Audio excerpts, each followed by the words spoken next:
Hi hello வணக்கம் and welcome to kitchen to cleaning.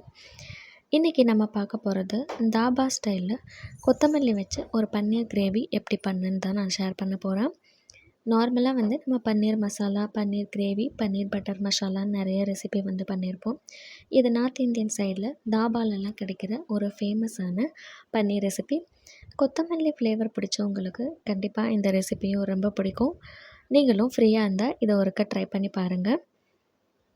செய்கிறது ரொம்ப சிம்பிள், டேஸ்ட்டும் செம்மையாக இருக்கும். வாங்க எப்படி பண்ணேன்னு ஷேர் பண்ணுறேன். முதல்ல ஒரு பாத்திரத்தை சூடு பண்ணிக்கோங்க. இதில் 4லேருந்து 5 ஸ்பூன் சமையல் எண்ணெய் சேர்த்துக்கலாம். இப்போ எண்ணெய் நல்லா சூடாகட்டும்.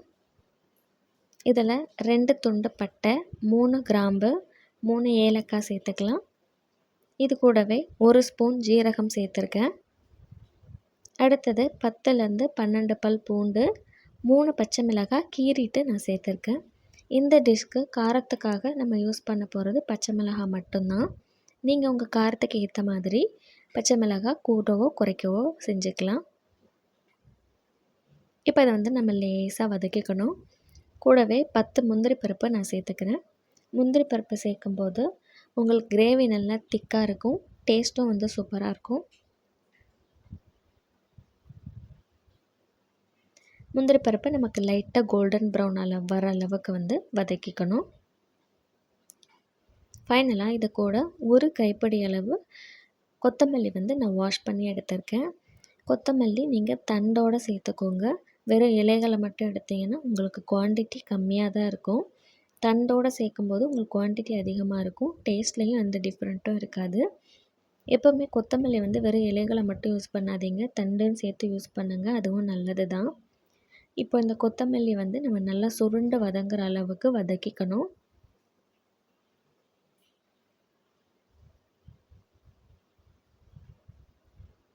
பாருங்கள், இதில் நான் சேர்த்துருந்த தண்ணி இன்னும் கொஞ்சம் இருக்குது. இன்னும் ஒரு 5 மினிட்ஸ் நம்ம வதக்கிக்கலாம். இப்போ நல்லா சுருண்டு வதங்கிருச்சு. இந்தளவுக்கு வதக்கினா போதும். நம்ம வெளியில் எடுத்துகிட்டு நல்லா ஆற வச்சுக்கலாம். அடுத்தது கிரேவி செய்ய தேவையான கடாயை சூடு பண்ணிக்கோங்க. இதில் 1 டேபிள் ஸ்பூன் ஃபுல்லாக நெய் நான் எடுத்திருக்கேன். உங்களுக்கு நெய் சேர்க்க விருப்பம் இல்லைன்னா நீங்கள் வெறும் குக்கிங் ஆயில் கூட யூஸ் பண்ணிக்கலாம். இப்போ சேம் நெய்யில் தான் நான் கிரேவியும் செய்ய போகிறேன். முதல்ல நம்ம பன்னீரை ஃப்ரை பண்ணணும். அதுக்காக தேவையான உப்பு சேர்த்துக்கலாம். 1/4 ஸ்பூன் மஞ்சள் தூள், 1/2 ஸ்பூன் மிளகாய் தூள். இதை சேர்த்துட்டு நல்லா கலந்து விட்டுக்கோங்க. இந்த உப்பு, மிளகாய்த்தூள், மஞ்சள் தூள்லாம் சேர்க்கும்போது அடுப்பை சிம்மில் போட்டுக்கோங்க. இப்போ அதை நல்லா கலந்துட்டு ஒரு 200 கிராம் பன்னீர் இந்த மாதிரி க்யூபாக நான் கட் பண்ணி வச்சுருக்கேன். இந்த பன்னீரை சேர்த்துக்கலாம். இதை லேசாக நம்ம ஃப்ரை பண்ணி எடுக்க போகிறோம். ஸ்டவ்வை சிம் டு மீடியம் சேஞ்ச் பண்ணி வச்சுக்கோங்க. ஹையில் வச்சுட்டிங்கன்னா உங்களுக்கு ஒன்றோட ஒன்று பன்னீர் ஒட்ட ஆரம்பிச்சிடும். அதே மாதிரி நிறைய நேரம் கிளறாதீங்க. கிளறினீங்கன்னா பன்னீர் உடஞ்சிடும். இந்த மாதிரி லைட்டாக கோல்டன் ப்ரௌன் வந்தால் போதும். நம்ம வெளியில் எடுத்துக்கலாம். நெய்யில் இந்த மாதிரி ஃப்ரை பண்ணும்போது நமக்கு பன்னீர் ரொம்ப சாஃப்டாக இருக்கும், சாப்பிட்றதுக்கும் ஜூஸியாக இருக்கும். இப்போ அந்த பன்னீரை வெளியில் எடுத்துகிட்டு அதே நெய்யில் 1 ஸ்பூன் ஜீரகம் மட்டும் நம்ம தாளிச்சிக்கலாம். இப்போ ஜீரகம் நல்லா பொரிஞ்சதும் இதில் ஒரு பெரிய வெங்காயம் இந்த மாதிரி நான் சின்னதாக கட் பண்ணி வச்சுருக்கேன், இதையும் சேர்த்துக்கலாம். இப்போ வெங்காயத்தை நம்ம நல்லா வதக்கணும். வெங்காயம் நல்லா கோல்டன் ப்ரௌன் ஆகி வதங்கணும். பாருங்கள், இந்த அளவுக்கு வெங்காயம் முருக வதங்கணும்.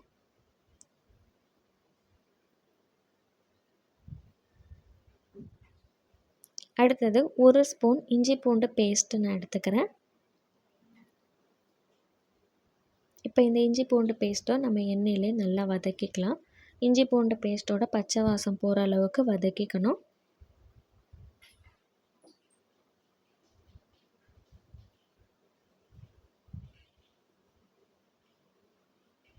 சைடில் நம்ம வதக்கி வச்சுருந்தோம் இல்லையா கொத்தமல்லி, இதெல்லாம் ஆறிடுச்சு. இதை ஒரு மிக்ஸி ஜாருக்கு மாற்றிட்டு கொஞ்சமாக தண்ணி சேர்த்து இந்த மாதிரி ஃபைனாக திக்கான பேஸ்ட்டாக அரைச்சி எடுத்துக்கோங்க. நம்மளோட இஞ்சி பூண்டு பச்சை வாசம் போனதும் நம்ம அரைச்சி வச்சுருக்கிற விழுதை சேர்த்துக்கலாம். இது கூடவே நான் ஒரு 1/2 கிளாஸ் தண்ணி மட்டும் சேர்த்துருக்கேன். தண்ணி அதிகமாக வேணாம், அப்புறம் கிரேவி உங்களுக்கு ரொம்ப தண்ணியாக இருக்கிற மாதிரி தெரியும். இப்போ கிரேவிக்கு தேவையான உப்பு, இது கூடவே 1 ஸ்பூன் கரம் மசாலா சேர்த்துக்கோங்க. இப்போ இது 2த்தையும் நல்லா கலந்து விட்டுக்கலாம். இது நம்ம ஆல்ரெடி வதக்கி தான் பேஸ்ட்டாக அரைச்சிருக்கோம். அதனால சீக்கிரமாகவே நமக்கு திக்காயிடும். ஸ்டவ்வை மீடியம் டு ஹை ஃப்ளேமில் சேஞ்ச் பண்ணிவிட்டு குக் பண்ணுங்கள். ரொம்ப நேரம் இதை நம்ம கொதிக்க விடணுன்ற அவசியம் இல்லை. ஒரு கொதி வந்தால் போதும். நம்ம பன்னீர் சேர்த்துட்டு குக் பண்ணிடலாம். இப்போ பாருங்கள், ஒரு கொதி வந்துருச்சு. இதில் நம்ம ஃப்ரை பண்ணி வச்சுருக்க பன்னீரை சேர்த்துக்கலாம்.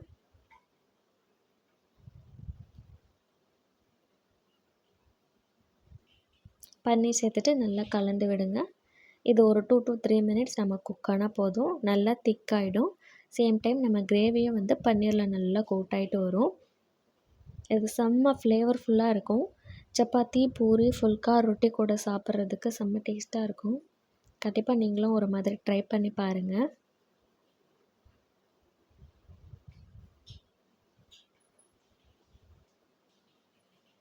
அவ்வளோதான், ஒரு 2 to 3 மினிட்ஸ்லேயே கிரேவி நல்லா திக்காயிருச்சு.